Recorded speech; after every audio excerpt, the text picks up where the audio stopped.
आपके तेलंगाना स्टेट में मुझे मालूम हुआ, यहाँ के आपके तेलंगाना स्टेट के जो मुख्यमंत्री हैं श्री केसीआर के बारे में मुझे मालूम हुआ कि इन्होंने हमारी सरकार की नकल तो ज़रूर की यहाँ पर, लेकिन उसको ज़मीनी हकीकत में अमली जामा नहीं पहनाया। इन्होंने कहा कि जो दलित वर्ग के लोग हैं या गरीब लोग हैं उनको 3-3 एकड़ हम खेती करने के लिए ज़मीन फ्री देंगे, लेकिन उन्होंने ऐसा नहीं किया। केवल कागजों में ज़रूर ज़मीन दे दी, लेकिन ज़मीनी हकीकत में प्रैक्टिकल में आप लोगों को ज़मीन नहीं दी है। हमने उत्तर प्रदेश में सरकारी खर्चे से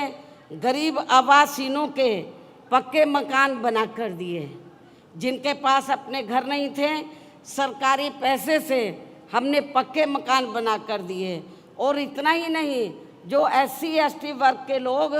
जिन्होंने बैंकों से कर्जा लिया हुआ था अपने छोटे मोटे काम के लिए और वो पैसा नहीं, कर्जा अदा नहीं कर पाए थे, हमने सरकार के पैसे से उनका कर्जा अदा किया,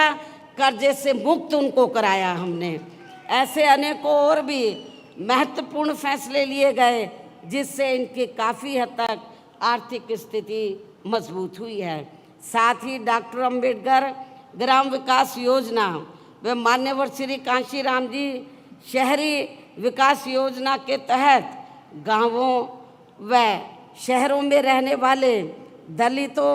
एवं अन्य उपेक्षित वर्गों के लोगों की बस्तियों को भी सभी जरूरी सुविधाओं से जोड़ा है, जिनकी जातिवादी सरकारों में चलते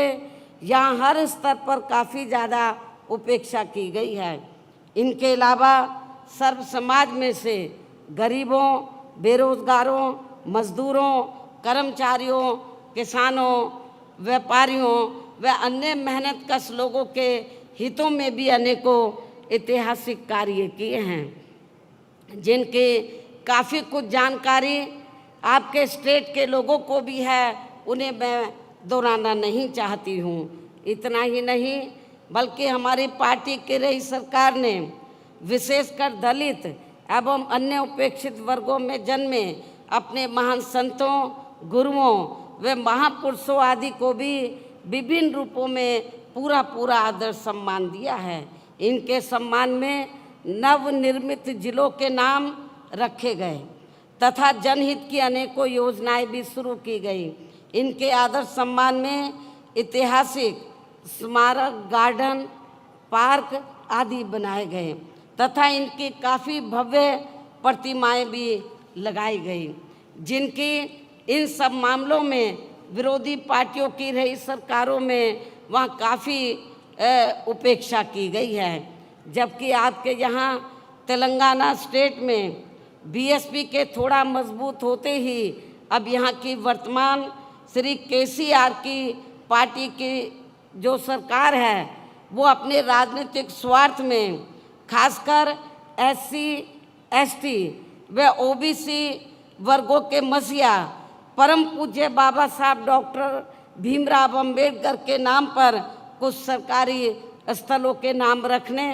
तथा उनकी ऊंची प्रतिमा लगाने व विभिन्न योजनाएं चलाने आदि की भी याद आने लगी है, जिसका वास्तव में पूरा क्रेडिट व श्रेय यहाँ की मौजूदा राज्य सरकार को नहीं जाता है, बल्कि BSP के हर उस छोटे बड़े कार्यकर्ता, पदाधिकारी आदि को जाता है, जिनकी वजह से अब यहाँ अपनी पार्टी का जनाधार बढ़ा है, जिससे घबराकर फिर यहाँ की वर्तमान राज्य सरकार को ये सब करने के लिए मजबूर होना पड़ा है। मुझे ये भी मालूम हुआ कि यहाँ के मुख्यमंत्री ने 2-3 बार ये कहा कि बाबा साहब डॉक्टर अंबेडकर ने जो भारतीय संविधान बनाया है तो हम उसको बदल देंगे, वो हमारी सोच के मुताबिक नहीं है। लेकिन जब